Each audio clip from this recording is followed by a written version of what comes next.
pas de vision. La paix sans la justice ne sera jamais qu'une illusion. Sans le cœur et la raison, non, il n'y aura jamais de paix à l'horizon. Je pense qu'effectivement la France ne s'engage pas du tout assez actuellement et qu'elle pourrait le faire beaucoup plus et se positionner et notamment dénoncer la colonisation qui est faite et notamment par rapport à tout ce qui s'est passé cet été et je pense qu'aussi médiatiquement il y a un petit peu malheureusement une forme de déni de ce qui s'est passé et surtout de la situation des nombreux Palestiniens, enfin à Gaza quoi, des Palestiniens à Gaza. Gaza son cœur biche, le dernier club de football au bord de la corniche.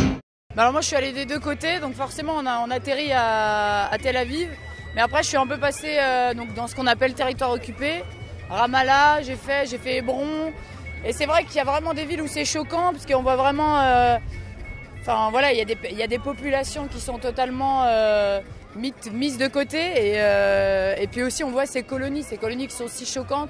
Donc ces colonies d'Israéliens qui essayent de récupérer ces territoires palestiniens et c'est choquant.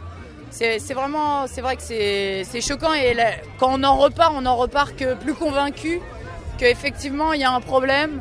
Et qu'il y a une domination totale d'Israël sur la Palestine et que la Palestine, les Palestiniens ne sont pas des terroristes malgré l'image médiatique qui est renvoyée partout.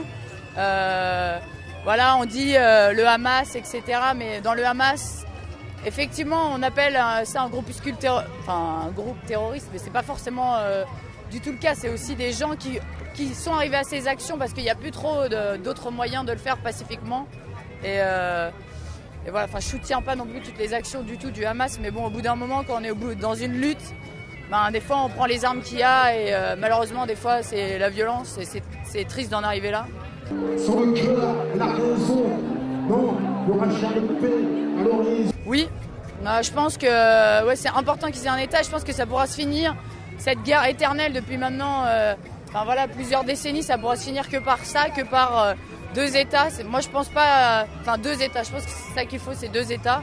Et après, mais alors le tracé, etc., ça c'est encore des années de discussion. Et je pense que pour l'instant Israël il n'est pas du tout arrivé au stade de se dire